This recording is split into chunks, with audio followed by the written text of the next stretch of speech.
on. We are recording. Hey, how's it, everybody? Welcome. I'm Dr. Tsushima, professor of psychology here at HPU. Welcome to our first psychology spring symposium. And with that, we'll have a couple things. First of all, has Dr. Hall come on? I don't think he has. Okay, well, if he comes on later, he'll have an announcement. With that, we have the president of our psychology club, Miss Erica Pardillo. She will make possibly make some announcements on behalf of the club. And after she does that, she will introduce our speaker and we will proceed. So without any further ado, Ms. Pardillo, if you'd be kind enough to proceed. Hello, everybody. Good morning. I am Erica. I'm the president of Psychology Club. So today I will be introducing Dr. Kelsie Okamura. Just to introduce her, she is an assistant professor here at HPU, and this semester she's teaching research methods. I'm taking her class. She's doing amazing, great professor. Like, I'm following through. So I really recommend that you take her class sometime in the future if you're not taking her this semester. She's a licensed clinical psychologist, and she received her PhD in clinical psychology from University of Hawaii at Manoa. Her research focuses on the dissemination and implementation of evidence-based innovations in youth behavioral health, psychometrics and measurement development, and youth internalizing psychopathology. Her research has been funded by the American Psychology Foundation, Robert Wood Johnson Foundation, and the Substance Abuse and Mental Health Services Administration. She works closely with the Hawaii State Department of Health, Child and Adolescent Mental Health Division, and is clinically trained in modular cognitive behavioral therapy, measurement-based care, health and primary care psychology, and specializes in anxiety disorders for youth. And she has taught psychology courses for UH since 2010. And today she will be giving us a presentation on the history of youth psychosocial treatment. So everyone, please welcome her. And just for some news for Psychology Club is that we'll be having a movie night this upcoming month on either the 12th or 19th. We'll be having a poll on which is a better date. And we'll also be hosting a drive for a homeless shelter. So please watch out for that. Thank you. Thanks so much for the introduction. I do, Vince, I see Dr. Hall. Do we want to quickly get his announcement? Sure, Doug, if you want to make your announcement. Okay, I'll be very quick. Thanks, Dr. Okamura. So I'm looking for some research participants for a study that I'm collaborating in on sleep, stress, and sexuality. How about that? That's a combo, huh? So that's a trio, Doug. Yeah. got it, needed. I don't know. I'm not going to say anything. But so I'm going to put the link in the chat. However, if you're in a Psych 1000 section where you get credit through the SONA systems, if you know what that is, then you know. It's available there, so you should access it through there so you get the credit. But I'll put the link in for other classes. If you want to take a screenshot or picture of like the last page, the debriefing page, you might be able to sweet talk some of your other professors into a point or two of extra credit. I don't know. That's some of them are mean, I know. So I'll put all the deets in the chat for that survey. Thank you. Thanks, Dr. Okamura. Awesome. Thanks, Doug. All right, so I'll get us started. I'm going to share my screen. Thumbs up if you can see. Okay, awesome. Thanks, Andy. So I have the privilege of speaking with you folks today about a paper that I'm really excited about. And I apologize to some of my grad students, and I see some community partners here. Leslie Slavin, thanks for joining us. A lot of this might seem redundant. So hopefully it's a nice refresher about kind of my program of research and what I'm really passionate about in terms of studying youth evidence-based practice. So just kind of quickly, here we go. Here's our agenda for today. What I'll be talking about is kind of a public health problem within youth mental health. And then I'll kind of give you guys a quick taste of what I think is the real problem and talk about our study and why we did it. And then we'll talk through some implications for research, clinical practice, and pre-service training. And then I'll open it up for discussion and questions. Hopefully you'll have a lot of questions throughout. Please use the chat for that. Feel free to interrupt me, ask questions. I'm open to all of that. Okay. So the main objectives of my talk today is to really have you folks understand the framework behind and the definition of practice elements. I'll talk about this a lot and how they relate to evidence-based treatment. I'd like you guys to get a sense of, identifying problem areas within youth mental health treatment that need more research, especially efficacy and effectiveness research, and really think through the implications for this approach for research, clinical practice, and pre-service training, which we'll get to at the end. So just a quick disclosure, I am a paid consultant for PracticeWise. The data set that I'll be talking about does come from this extant kind of large synthesis of literature. And what I really want to point out is that, this private organization was founded from a grassroots kind of effort through the Hawaii State Department of Health Child and Adolescent Mental Health Division. So this is a picture of the Evidence-Based Services Committee, and they were the first committee who really started kind of synthesizing the literature. Leslie Slavin, who's here today, she was a big part of that. And there I am in 2008. I look the same, right? Yeah, okay, yeah. But this was many, many moons ago. Okay, so before we get started, I'd love to get a sense of where folks are coming from today. And so I dropped into the chat a Mentimeter poll. You can also scan that QR code with your camera if you have a smartphone in front of you, and it'll pull up the poll. So tell me a little bit, where are you from?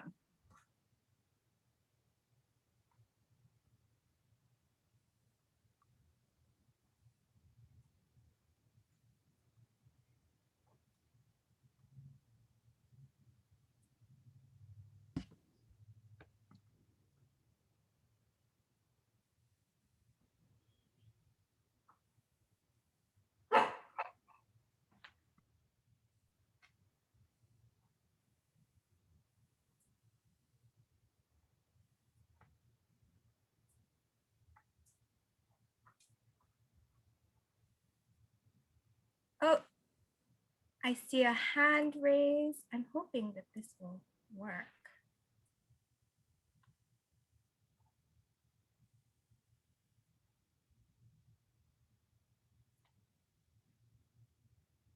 Oh no, I'm not seeing it populate on my slides. Hold on one second. I'm gonna make sure it's not coming in on there.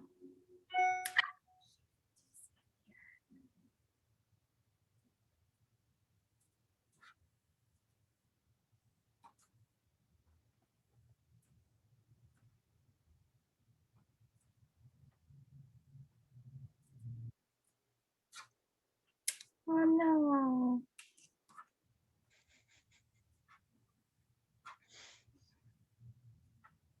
Okay, sorry folks, just bear with me. I'm gonna show this from my screen here.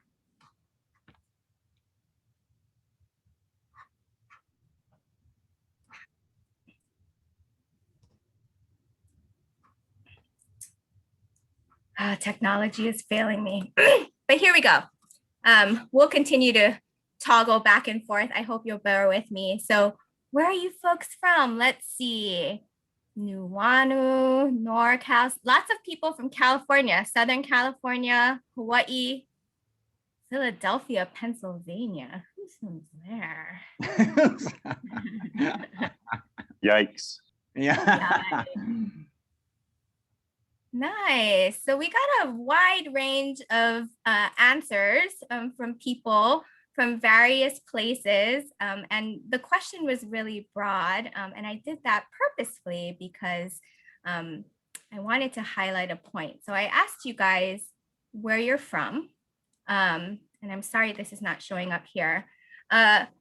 and no one seemed to put anything related to their organization or their university or, kind of, what class you're coming from. You quickly went to, what city or what area you came from. I didn't ask that specifically, but it's really interesting to note that because oftentimes, and I hope you'll get this from the theme from my talk today, is that oftentimes, the way we ask questions and the way that information is presented to us can make us interpret things in particular ways. And you'll see that a little bit more as we get through the presentation. All right, so let's get into what I think is the public health problem for youth mental health. We know that about 20% of youth will suffer from some kind of mental or behavioral health disorder by age 18. And most youth in the community will receive none or little care that's informed by any kind of evidence. And we know that treatment efficacy research, so those randomized controlled trials, Erica, that we talk about in research methods, they continue to grow over time. And providers continue to try to meet an ever-growing need in the community to provide mental health services for youth. Now, what that looks like, in a visual is that there's a lot of people working really hard to develop these treatments. I think of it as a factory or the ivory tower. And then there's a lot of people working in the community in order to kind of deliver those services. And typically what we see is that there's this funnel that kind of goes from the factory to the community. And there's not really kind of a systematic way of doing that and getting effective treatments to youth. In addition, we know that the research and practice gap, it's a 17-year odyssey. So does anyone know who this fancy looking guy is? I took the name out of the slide because I've been getting so much feedback that it's right there. Any ideas?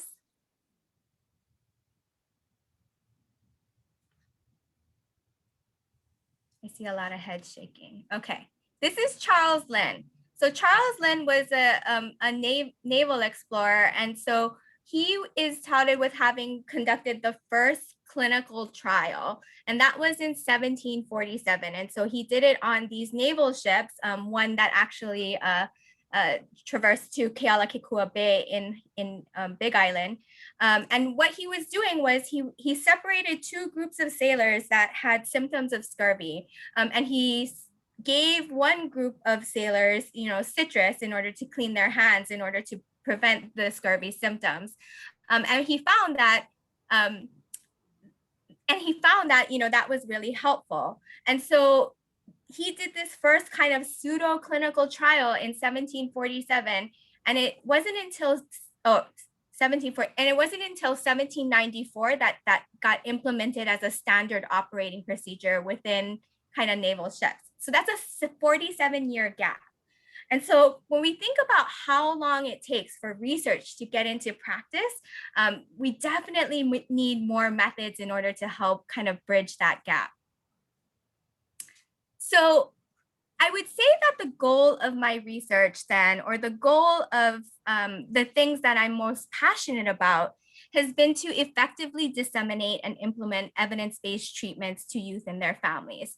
So here's our next poll. I hope you kept the Mentimeter open, and hopefully this one will work. We'll see. I'm gonna hope that it works. So I'm gonna put it in the chat again. And I wanna know what do you guys think, what is evidence-based treatment?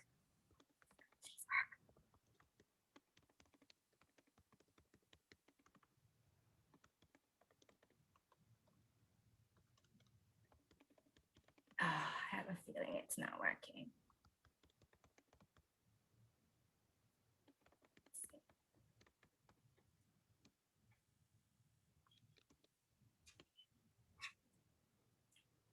Shucks, that's not working. But keep going. What is evidence-based treatment? Awesome. See, nice. There we go. We're doing 2 screens. Awesome. These are great answers. So I'm seeing, I love this. Treatment based on evidence, treatment that utilizes proven research methods, treatment that has previous studies. Nice. Intervention supported by science and measures like that. Treatments that has been shown to be effective, empirically validated. Nice. Based on evidence. On science and empirical research. Nice. Okay. Awesome. So you guys know the gist of evidence-based treatments. I'm sorry, we're going back and forth. Bear with me. Oh, now it's working, of course.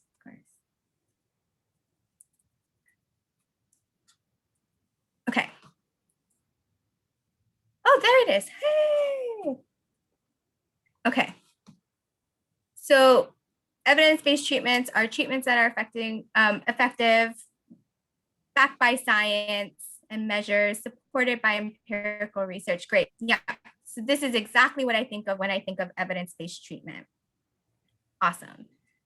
So when we're thinking about the barriers to implementing evidence-based treatment, we talked about this research to practice gap. It looks like about 17 years from, the time you obtain funding until you can actually get it implemented in the community.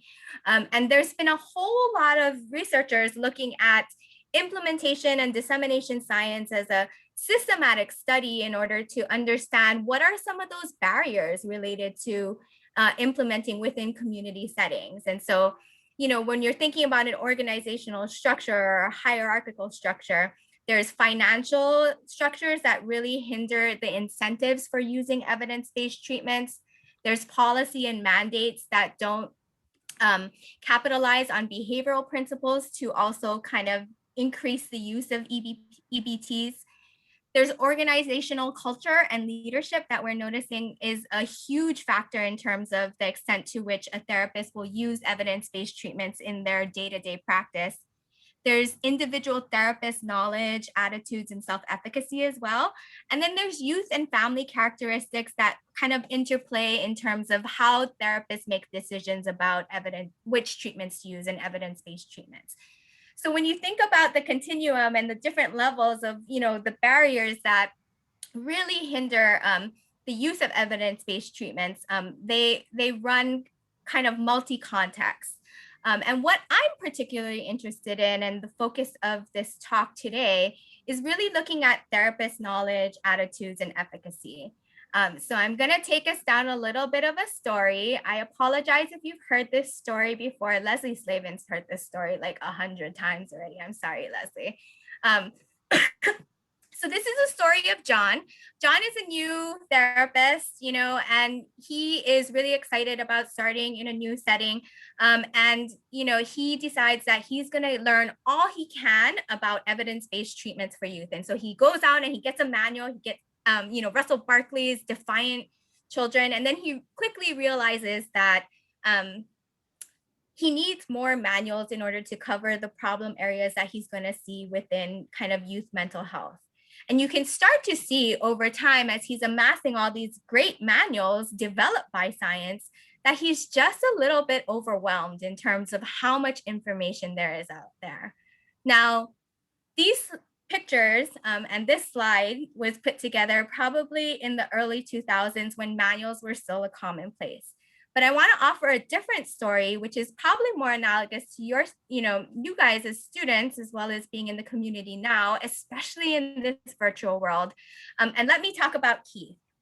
So Keith is a newly minted, he's not very newly minted, but let's say that he is, social worker in, mental health. And he's really excited again about, treating youth in the community and wants to get a lot of information. So where does he go? He goes to his computer. That's where I go, and goes to the Google machine and tries to, find ADHD resources for therapists. And so he Googles that.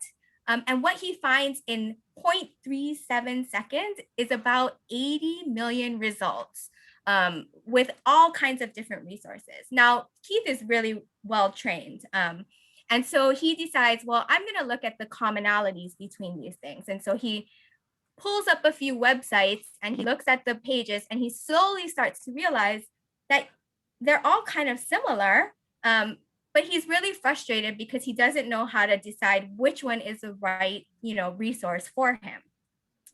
And sure enough, after a while, we see that Keith has gotten frustrated, much like John has, and he's closing his computer. I wish he would close his computer more often. But so here's my take-home message, and what I think is the real problem facing kind of youth mental health right now is that there's kind of this oversaturation of information, and we need really good coordinated knowledge management systems in order to synthesize all the existing knowledge that's out there related to youth mental health. So one way of addressing that Bruce Chorpita, Eric DeLinen, and John Weiss developed in 2005. And this is when Bruce and Eric were still here in Hawaii, and part of that evidence-based services committee in CAMHD was this distillation and matching model. So the idea is that you can distill certain techniques from these various treatment protocols or these manuals, and then you can match it based on your population that you want to see. So there's less empirical burden on treatment developers to continually test the same ingredients. I'll get into this in a second. So the distillation and matching model really hinges on this idea that practice elements are these discrete clinical techniques or strategies. So you see the table from their seminal paper here, and it gives you an idea of what a practice element is. So for activity scheduling, the definition is the assignment or request that a child identify or list activities that the child finds pleasant or mood elevating. So for those practicing clinicians out there, it's a lot like behavioral activation. And so it's just in the youth format. And there's a few assumptions around practice elements that we've all come to adopt. It's that these practice elements can be explicitly defined by a definition or a coding manual. You can code for the presence of these treatment practice elements within various interventions reliably, and different treatments may share practice elements in common, and we're going to see that in a second.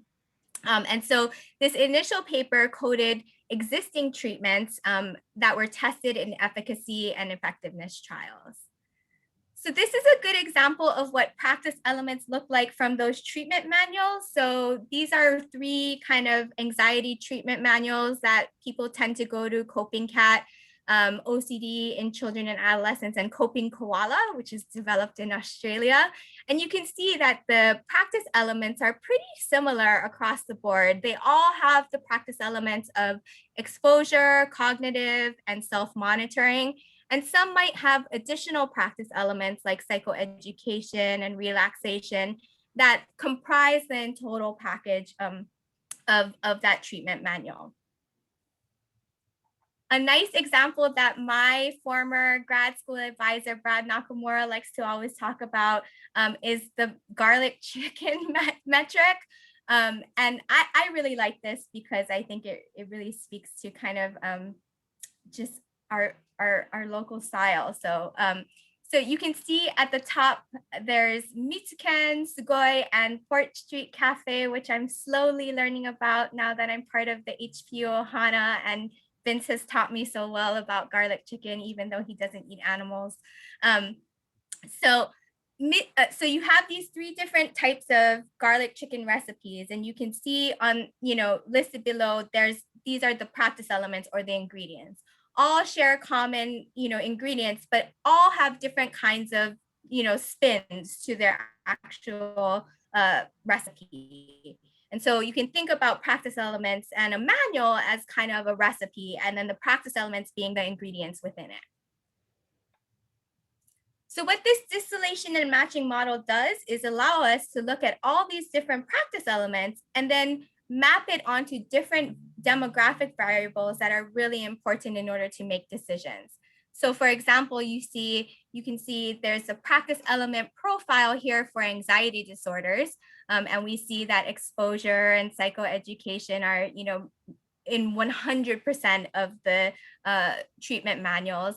And then if you wanted to drill down into a specific diagnosis like specific phobia, and then add on layers related to ethnicity or race, you can start to see, what practice elements have been studied in different populations and what were those ingredients in those protocol.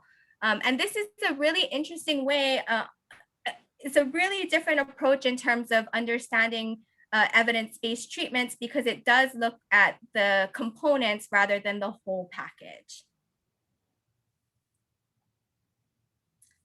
So again, the dissimulation methodology, identifies discrete practices regardless of treatment and coordinates based upon, problem areas and not limited by diagnosis. And I think that's been a strength of ours, strength of this approach since it's first started.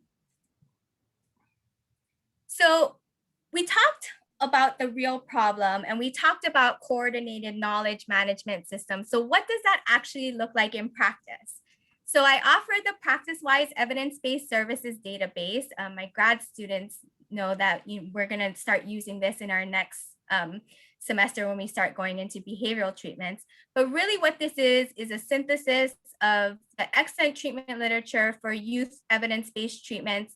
I think right now we've PracticeWise has coded about 1,300 articles, randomized controlled trials, and each trial is double coded by independent raters and then resolved with a expert rater, and then effect sizes are calculated based upon the measures and the population and the sample.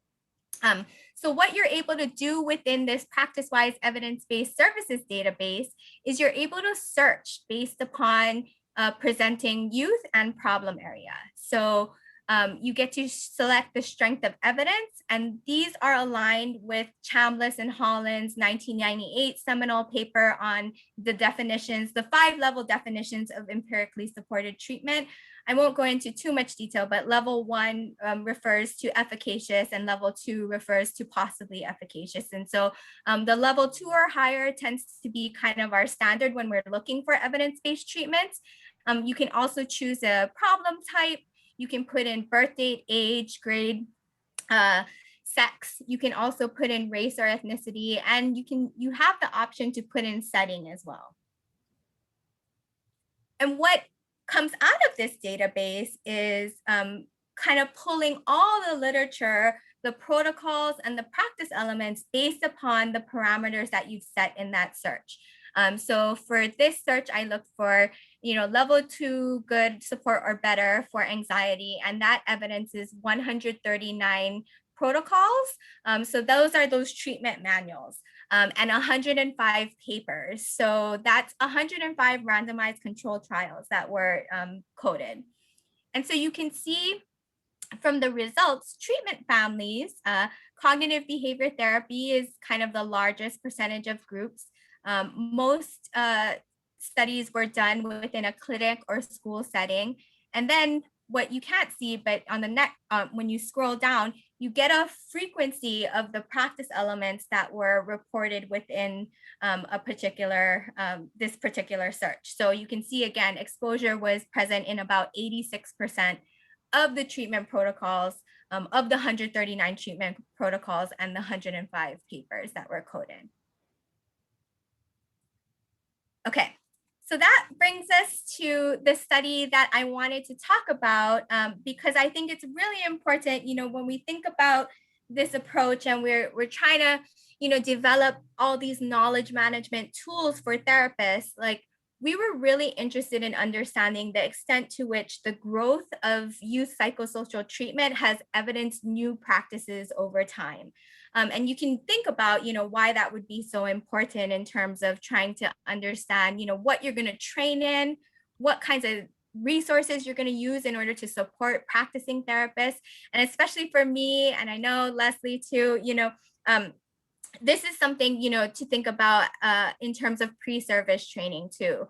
So when you're thinking about graduate level training, are there certain kind of heavy hitting practices that, if you're going to go work with a youth population, should you have in your arsenal so you don't have to worry about, learning a number of different treatment manuals?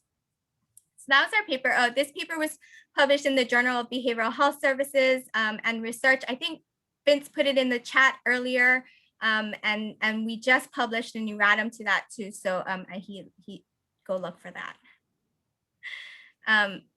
So again, our aims were to leverage the distillation methodology to understand growth, and we wanted to understand growth relative to randomized controlled trials. So, you know, a lot of times when we think about synthesis of literature, we think about meta-analysis, and meta-analysis is a great way to understand kind of what the literature is saying about a certain topic or a certain type of treatment. And it doesn't necessarily get down to the discrete practices. So I know John Weiss folks did a recent meta-analysis, and I think in 2019 or 18, where they looked at, you know, several hundred papers on cognitive behavior therapy, but it only looks at CBT kind of as a whole and not within the discrete components. So what we really wanted to look at is seeing that growth of the treatment practices relative to how many studies that have been authored. And we wanted to look at the growth within and across problem areas in order to understand, you know, in terms of a research agenda, are there particular areas that are lacking evidence or enough efficacy research in order to help impact the field? So we use the PracticeWise evidence-based services database for this initial sample, which represented 50 years of excellent treatment literature in youth psychosocial treatment and 586 randomized controlled trials. We looked at 11 different youth problem areas. And when there was, you know, discrepancies in terms of the first treatment manual or the first time a treatment manual was present within an RCT, we took the earliest paper that represented that treatment manual. And we said that, you know, a treatment manual won if it was statistically superior to another treatment, wait list, or no treatment on a group by time interaction or between group tests at post-treatment. And so we followed similar guidelines to, you know, Chambliss and Holland, their criteria for empirically supported treatment. Okay, so here's what our data set looked like. I won't go through the entire table, and, you know, I'll drop the slides once we're done into the chat too. I can PDF it really quickly, so I'll send it to you guys. And it's also in the paper. But I'll walk through the first row of the table so you can see that, you know, for the problem area of anxiety, there are 150 randomized controlled trials that represented 136 treatment manuals. And the total number of practice elements is 17. And the first public trial published was 1967 with a mean number of randomized controlled trials per year of 3. So you can see that anxiety is the biggest kind of problem area study for youth. Now, what I want to note with the erratum that we just published is that when we start to get to the figures, you'll see that the growth for anxiety, when you look at the numbers, this number for practice element says 46, whereas the table says 17. So we adopted a pretty conservative criteria for summarizing the data in table 1 that looked at that counted the number of practice elements that were frequently endorsed in treatment manuals if they were above 30% or more. And we use that conservative type of you know, criteria for the table because we wanted to have a summary view of practice elements, and we also wanted to adopt similar criteria that's been used for other types of research when you're considering what practice element is considered to be derived from the evidence base.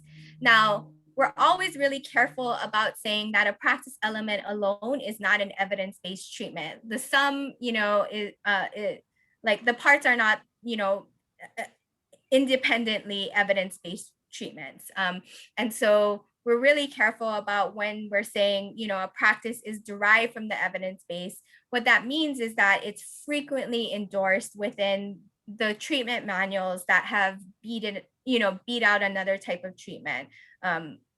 And so this number corresponds to that kind of conservative criteria of saying 30% or more in terms of those winning treatment protocols. So when we look to anxiety, we see, a pattern of continual growth in randomized controlled trials. So at the time of this data poll, and when we published this paper, we ended our poll in 2016, we saw 136 papers and 46 practice elements. And you can start to see, even as the number of papers continue to rise, so efficacy trials and effectiveness trials continue to rise, you see that the number of practices seem to asymptote or level off over time. And so you can see that, there hasn't been much growth since the 90s in terms of what comprises anxiety protocol. You see a similar pattern with disruptive behavior. And so the number of RCTs continues to rise, whereas the practices kind of level off over time. And our hypothesis for some of the findings related to these two problem areas is that, a lot of effort has been focused on understanding the context under which some of these practices are, most efficacious. And so you see a movement around the early 2000s to focus on more hybrid type trials, effectiveness type trials that look at the context under which these treatments are delivered in order to understand the implementation behind it. And that's exactly what we want to see in terms of, how treatment literature is growing. And we're seeing, there's not a lot of changes to the actual techniques that are going into those manuals as well.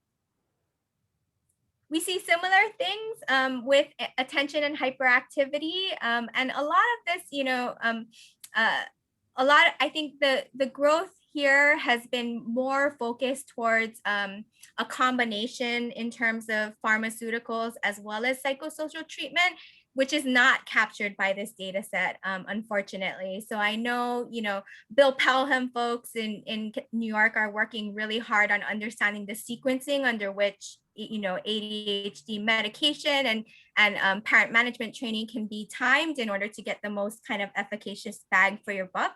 And so those types of trials that are really looking at, sequencing and the combination of techniques are not, within this sample.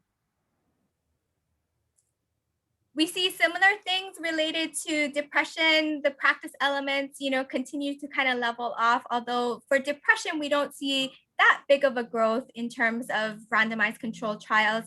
And one important thing to note about depression too is that it's been studied relatively later than the other kind of problem areas within our sample.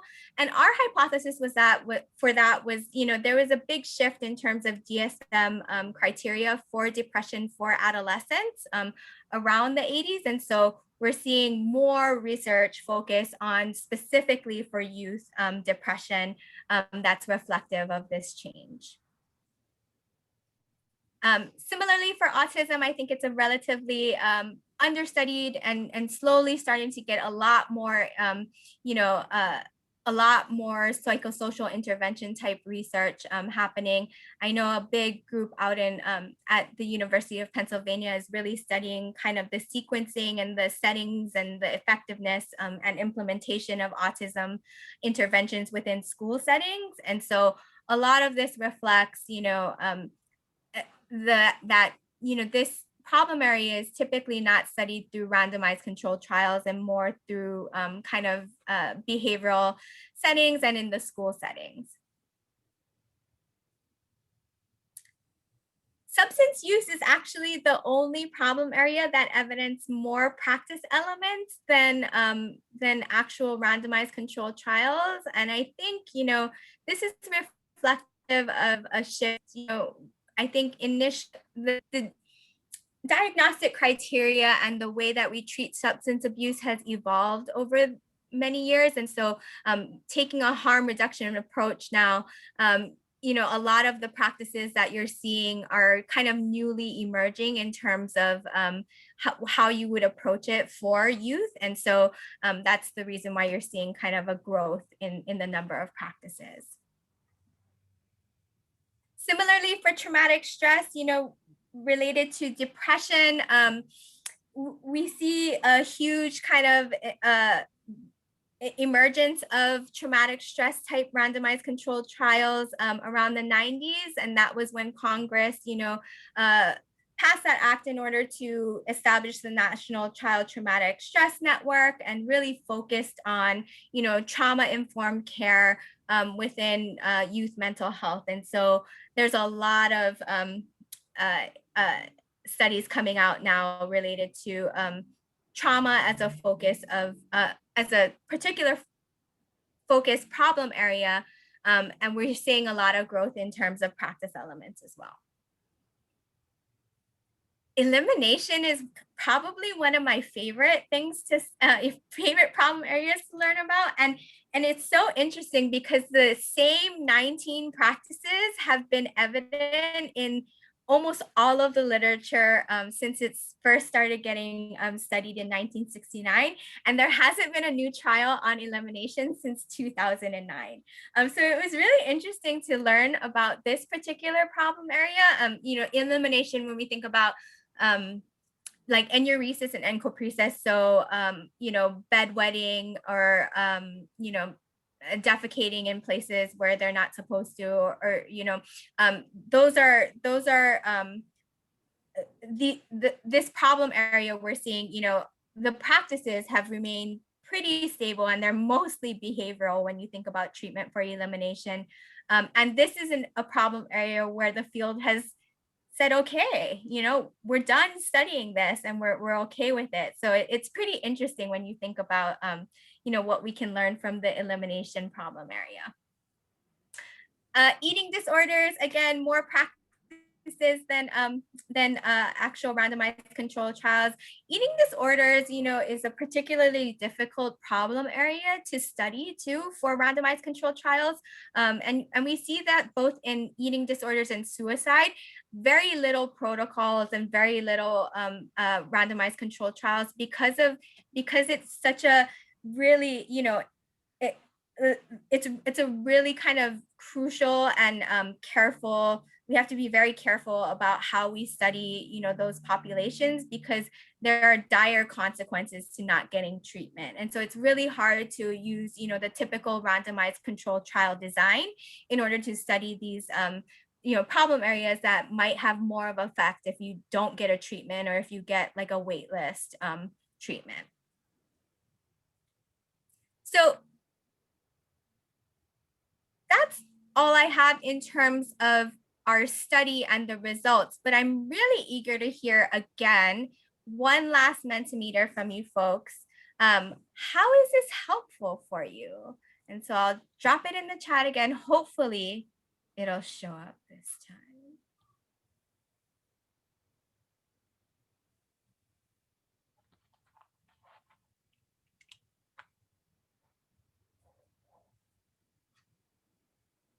It's not. Of course it's not.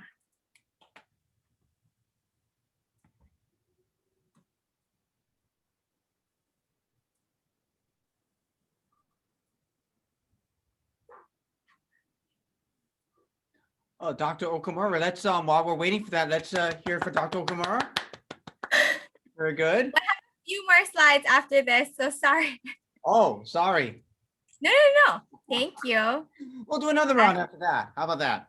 Yeah, I mean, just keep clapping for me for the rest of the day. I mean, really. If you needed something to do. Very good. Oh, shucks. Okay, here we go. Let's see if I can get it to pop up. Oh, awesome. Thank you, guys. You guys are awesome. All right. So how is this helpful for you? Act as a form of guidance, directive starting point.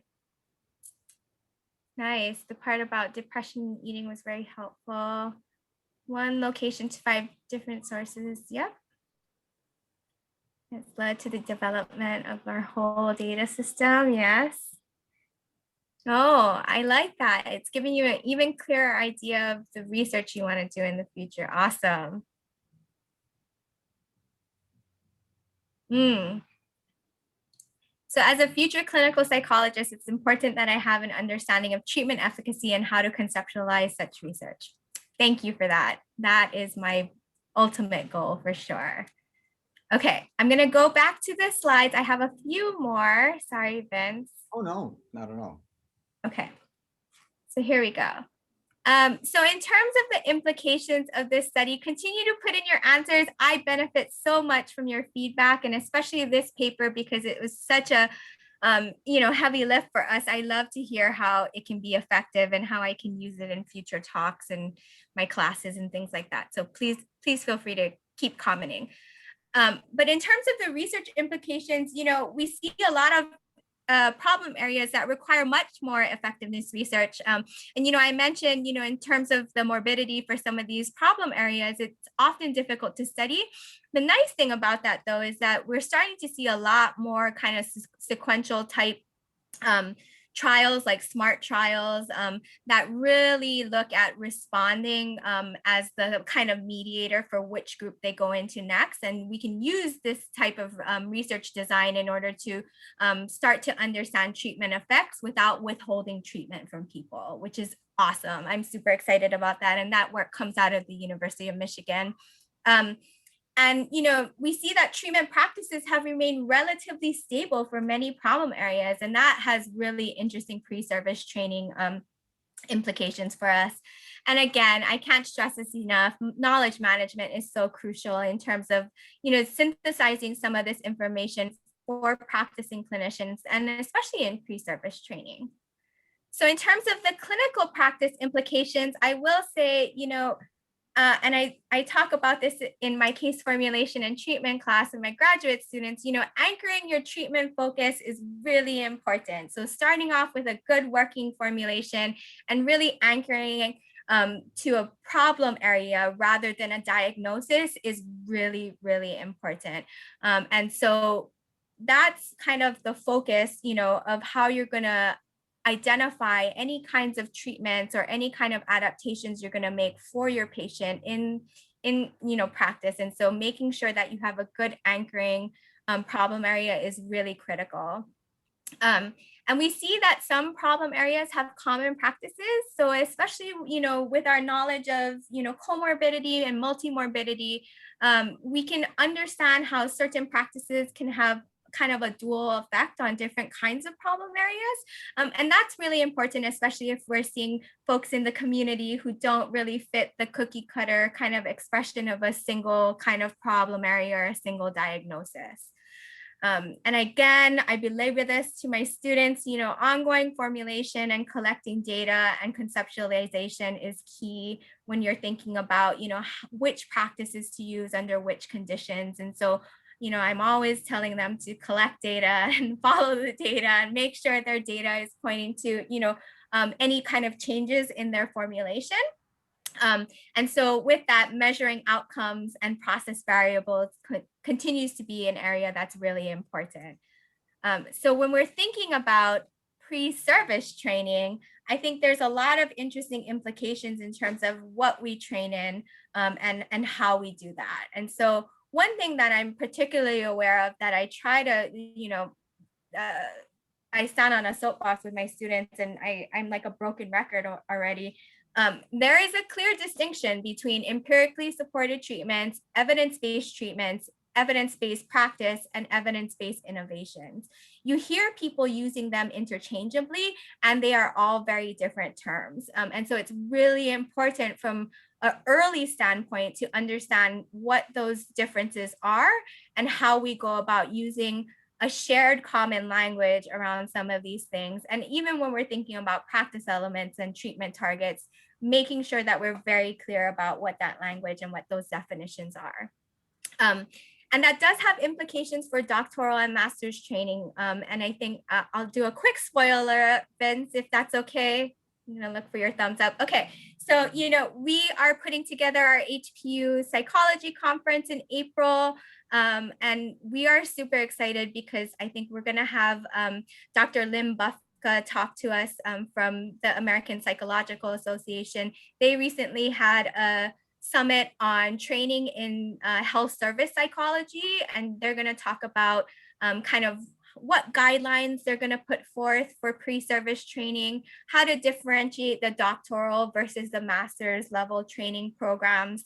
And we're going to have a really cool panel, hopefully, of community leaders in pre-service training, as well as directors of master's level training programs, some national folks who do private practice but are also bringing science into their practice. And so it's going to be a really interesting conversation, and a conversation we continue to have around pre-service training, because it's so crucial to understand, what are the skill sets that our doctoral level psychologists need relative to our master's level therapists. And, our master's level therapists is going to be our kind of direct service providers, and our doctoral level psychologists going to be kind of our supervisors and our program directors.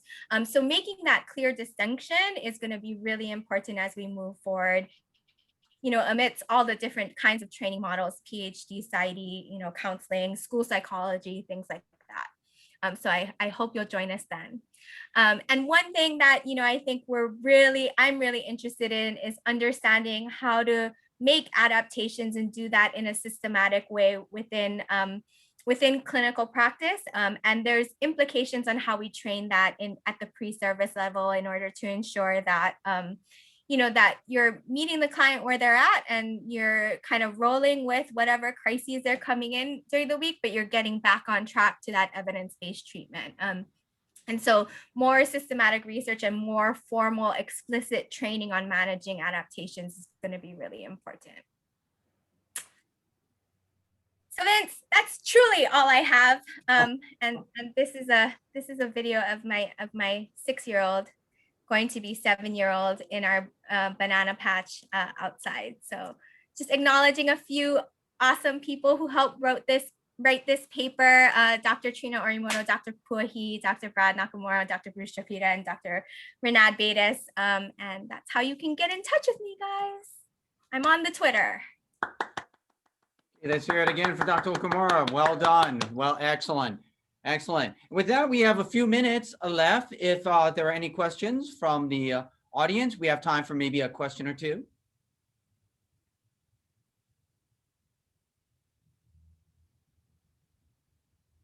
Or we can have Erica do her interpretive dance. There it is! Thank you. Hey, Dr. Okamura, I was curious, like, if I'm a clinical psychologist, which I'm not, and I was interested in doing some sort of new treatment practice, like I was thinking I should get EMDR training, or I should learn how to do hypnosis, or I don't know, is Sandtray a thing? Is that a real thing? Yes. Anyway, if I was going to do one of these things, could I use this cool database to give myself a sense of whether or not that would be a good investment of my time?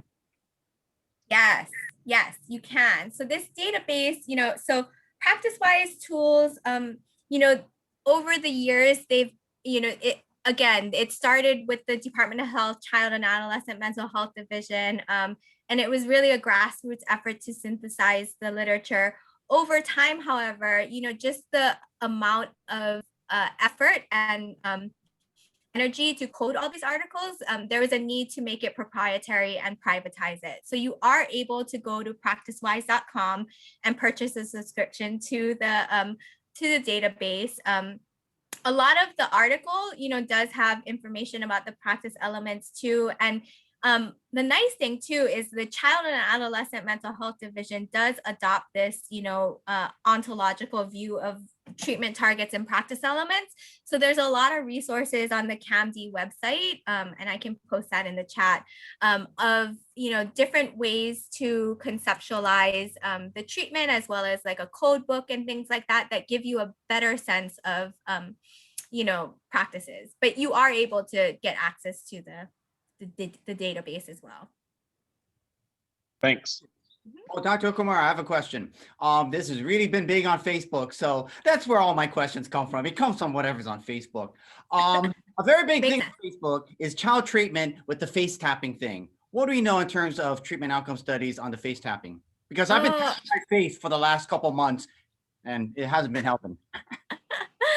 I caught wind of that a little bit, but I didn't read too much into it. Vince, can you give me like the 20-second synopsis of face tapping? Is it meant to be like EMDR?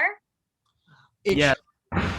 Somebody said, yeah, sure looks it. You know, the whole idea is that children and adolescents can reduce stress and anxiety by touching parts of their face. And on the Facebook little soundbite is that it's supposed to stimulate the brain, the amygdala, to help settle the individual. So that's as far as I know. Oh, interesting. No, I haven't come across that. Although, you know, I will say that there's a lot of, you know, I wouldn't say misleading because that's too strong of a word. But there are folks that ascribe to things that are, you know, potentially not studied as much as, you know, CBT or other types of treatment within the efficacy literature. And I'm really, you know, cautious to comment on those things because the absence of evidence doesn't, you know, necessarily suggest that it's not working, right? And so I think, you know, and I hope my students would say this, the grad students would say this, you know, I firmly believe that, you know, if you're measuring outcomes and you're measuring some kind of, you know, process over time and you notice that something is working, the mechanisms are important to understand in as much as we want to be able to reproduce or generalize. But for the individual client in front of you, if it's working and it's helping and it's meeting your goals and you're getting objective behavioral outcomes from it, I don't see, you know, I don't see why you wouldn't do something like that. Now there's differences in terms of like iatrogenic type treatments, like, you know, rebirthing that could really harm a youth or a kid. But, you know, I mean, I think of the studies about EMDR too, like it's basically just exposure, right? But I just use a different language for it. And so I think that's what we're finding in terms of, you know, how the research literature has shaped up. You know, there's definitely a plurality for cognitive behavior therapy because that's what everybody studies. And so, you know, in the absence of, you know, having really good outcomes, like as long as it's working individually and you can prove it, I think it's fine. Wow, thank you for your reaction about that very complex answer to a face issue. But no, we'll be hearing more about it. Well, I'll keep on tapping my face. All I'm getting is zits at this point. But with that, I think that's our time. So I'm going to shut off the recorder and I'm going to keep the Zoom link up for a little while for those of you who want to comment to Dr. Okamura. So I'm just turning off the recorder.